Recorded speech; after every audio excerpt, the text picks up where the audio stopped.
ఎన్నట్టు ఆంజనేయులు, శ్రీరామ్, జుత్తిగా అనిల్, చంద్రావతి,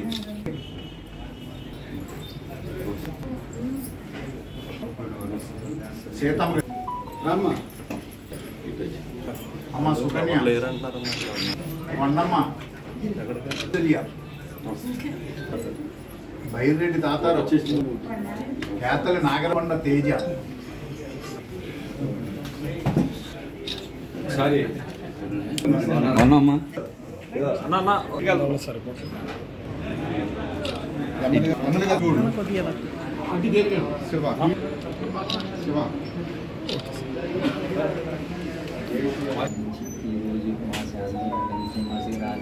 సభ్యత్వం పొందింది. పార్టీ కోసం కృషి చేయడానికి నేను ముందుగా వస్తాను. భీమవరం పట్టణం 34వ వార్డు రజకులు అందరూ కలిసి మన ఎమ్మెల్యే గారి సమక్షంలో వైఎస్ఆర్ పార్టీలో చేరినారు. మా రజకులు సమస్యలు ఈ 5 సంవత్సరాల నుంచి ఎమ్మెల్యే గారు రజకు సమస్యలు ఎన్నో తీర్చారు. అలాగే వైఎస్ఆర్ పార్టీ తరఫున రజకులందరూ మేము కృషి చేసి మేము మళ్ళీ ఎమ్మెల్యే గారికి భారీ మెజార్టీ మేము ఇస్తామని, అలాగే మన నిజేకొరవే కాదు మొత్తం రాష్ట్రం మీద రజకులందరూ కూడా వైఎస్ఆర్ పార్టీ కృషి చేసి వైఎస్ఆర్ పార్టీ తరఫున మేము ఆ పార్టీతో జగన్మోహన్ రెడ్డి గారిని గెలిపిస్తామని ప్రత్యేకంగా కోరుకుంటున్నాం. 4వ వార్డులో మా రజకులందరూ కూడా గంధి శ్రీనివాస్ గారు ఎమ్మెల్యేగా అవ్వాలని, మంత్రిగా అవ్వాలని వారందరూ కూడా ఆడవాళ్ళు మగవాళ్ళు కూడా జాయిన్ అవ్వడం జరిగింది. శక్తివంతం లేకుండా పనిచేస్తాం.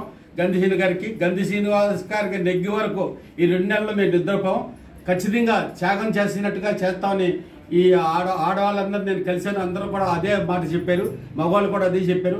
తప్పకుండా గంధి శ్రీనివాస్ గారి నాయకత్వం, గంధి శ్రీనివాస్ గారి నాయకత్వం, మేము జగన్ మామయ్య గెలిచే వరకు, గంధి శ్రీనివాస్ గారు గెలిచే వరకు మా కృషి అంతా అందించి మాకు జరిగింది మా సాయశక్తిలో ప్రయత్నిస్తున్నామండి.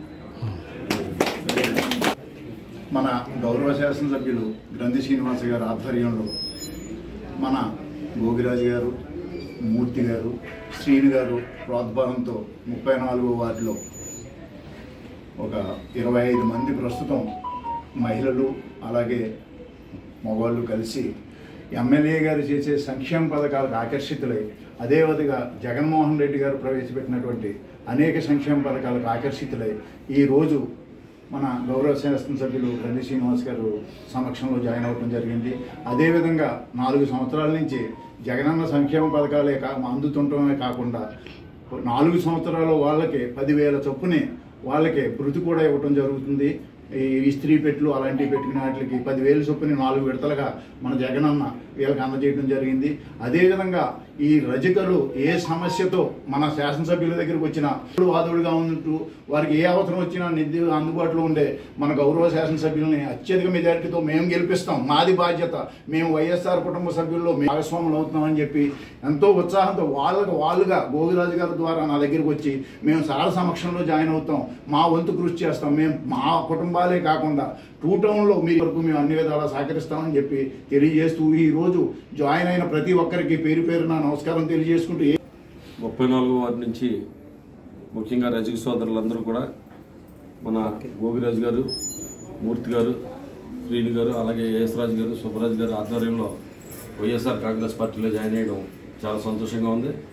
ముఖ్యంగా అక్షల్యములు అలాగే సోదరులందరూ కూడా ఇవాళ పార్టీలో జాయిన్ అవ్వడం, ఎందుకంటే జగన్మోహన్ రెడ్డి గారు చేస్తున్న కార్యక్రమాలు, ఎందుకంటే ఆయన అధికారంలోకి వచ్చిన తర్వాత గతంలో దివంగత నేత వైఎస్ రాజశేఖర రెడ్డి గారు ఏదైతే చేశారో దానికన్నా బాగా చేయాలి, ఆయన పేదల కోసం, బడుగు బలహీన వర్గాల కోసం ఒక అడుగు ముందుకేస్తే తను 2 అడుగులు ముందుకేసి చేస్తానని నవరత్నాల ద్వారా ప్రతి ఒక్కరికి మేలు చేసే కార్యక్రమం జరుగుతుంది.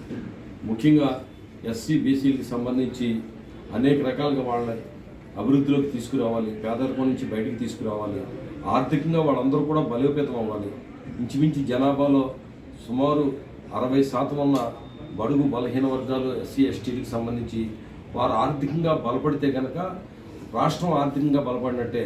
తద్వారా ఏంటంటే ఒక కొనుగోలు శక్తి వాళ్ళందరిలో పెరిగితే కనుక మిగిలిన వాళ్ళకు కూడా నిజంగా వ్యాపార వర్గాలకు కూడా మేలు జరుగుతుంది. ఎందుకంటే నవరవ బెనిఫిట్ చేయడమే కాకుండా వాళ్ళలో చదువుకునే పిల్లల్ని పైకి తీసుకురావడానికి, ఇంజనీర్లని డాక్టర్లు చేయడానికి పూర్తి ఫీజు రియంబర్స్మెంట్ పెట్టడమే కాకుండా అమ్మఒడి ద్వారా వాళ్ళ పిల్లల్ని స్కూల్కి పంపించే విధంగా చేయడమే కాకుండా, ఎందుకంటే చాలామంది పేదవాళ్ళు ఏంటంటే పిల్లల్ని ఎక్కడైనా పనులు పెడితే కనుక ఏదో 4 డబ్బులు వస్తాయి కదా అని పిల్లల్ని స్కూల్కి కూడా పంపించిన వాళ్ళు ప్రోత్సహిస్తూ అమ్మఒడి ద్వారా పిల్లల్ని చదివించేటట్టుగా డ్రాప్ అవుట్స్ లేకుండా స్కూల్ పంపించే విధంగా వాళ్ళకి మధ్యాహ్న భోజన పథకంలో వాళ్ళ ఏంటంటే ఆరోగ్యం పరిపుష్టిగా వాళ్ళందరూ కూడా ఉండాలని చెప్పి పిల్లల ఆరోగ్యం వాళ్ళు నచ్చి ఆకర్షితులై అనేక మంది వైఎస్ఆర్ కాంగ్రెస్ పార్టీలో జాయిన్ అవ్వడం జరుగుతుంది.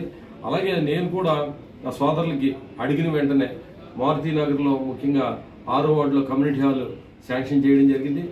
కృష్ణ థియేటర్ దగ్గర చెరువు ఉన్నదంటే కనుక చెరువులోకి ఇంచుమించుగా వర్షం పడినప్పుడు కానీ డ్రైనేజీ నీళ్లు కూడా దాంట్లోకి వెళ్ళిపోతున్నాయి. మేదైతే కుల వృత్తి చేసుకుంటున్నాం, ఆ నీరు అయిపోతుందో అదంతా కూడా చాలా ఇబ్బంది పడుతున్నామంటే అక్కడ దానికి సంబంధించి వాల్ కట్టమంటే వాల్ కూడా కట్టించడం, అలాగే దానికి సంబంధించి ఏదైతే చెరువు ఉన్నదో అక్కడ కూడా రజకులకు సంబంధించి ఇబ్బందులు ఉంటే ఆ ఇబ్బందులు కూడా పరిష్కరించడం, వాళ్ళకి ఎప్పుడు కూడా మేము అండగా ఉంటాం కూడా ఎప్పుడును. అలాగే దీన్నంతా మనకి అందుబాటులో ఉండే వ్యక్తి మనకి ఎప్పుడైనా ఏదైనా ఉంటే చెప్పుకోవచ్చు, మనం పని చేయించుకోవచ్చు, మనకు హక్కు ఉంది దీని మీద అని చెప్పి ఇవాళ నన్ను కూడా దృష్టిలో పెట్టుకుని ఇవాళ పార్టీలో జాయిన్ అయిన నా అక్క చెల్లెమ్మలకి అలాగే సోదరులకు కూడా హృదయపూర్వకంగా వారికి స్వాగతం చెప్తూ భవిష్యత్తులో నేను మీకు ఎప్పుడు కూడా అండగా ఉంటాను. ఏ సమస్య వచ్చినా కూడా ఏది హక్కు ఉందో నా మీద దెబ్బలాడే హక్కు ఉంది. మీరు అడిగి మీ అందరికీ కూడా వినయంగా తెలియజేసుకుంటూ మనందరం కలిసి మళ్ళీ జగన్మోహన్ రెడ్డి గారిని ముఖ్యమంత్రి చేయడానికి భీమవరంలో, ఎందుకంటే భీమవరం సెంటిమెంట్, భీమవరంలో ఏ పార్టీ గెలిస్తే ఆ పార్టీ అధికారంలోకి వస్తుంది. జగన్మోహన్ రెడ్డి నాకు అవకాశం ఇచ్చారు కాబట్టి నన్ను గెలిపించి రాష్ట్రంలో జగన్మోహన్ రెడ్డి గారిని ముఖ్యమంత్రి చేసుకుని ముఖ్యంగా బడుగు బలహీన వర్గాలకి పేదవాళ్ళకి అందరికీ కూడా అందరం కూడా అండగా నిలబడాలి. జగన్మోహన్ రెడ్డి గారిని ఎన్నుకోవడం ద్వారా మనం పేదవాళ్ళకి అండగా నిలబడిన వాళ్ళం అవుతామని చెప్పి తెలియజేసుకుంటూ అందరికీ నా ధన్యవాదాలు తెలుసు.